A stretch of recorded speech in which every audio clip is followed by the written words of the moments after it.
The big disadvantage smart people face. Smart people in reality are really dumb. They have so many great ideas and they are good at so many things that they remind me of a donkey who at lunchtime has a pile of corn and a pile of wheat and is indecisive on what to eat. Wheat or corn? Corn or wheat? Being indecisive paralyzed him, and after his 15 minutes to eat her up, he is taken back to his cage with nothing in his stomach. That's how smart people are.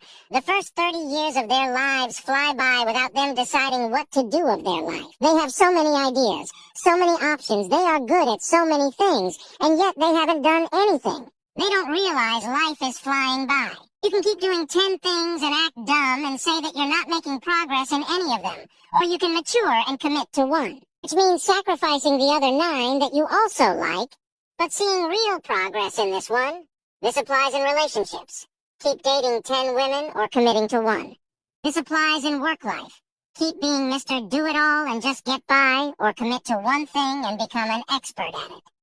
For someone who is smart, commitment is the difference between being mediocre and being great. If you feel like you are smart, but you're not making any progress in life, you have to start committing to specific things. Putting in the work and the hours will always take you further than your brains alone. In a short period of time, you will see progress in whatever aspect of your life you focus on. Growth comes with focused work.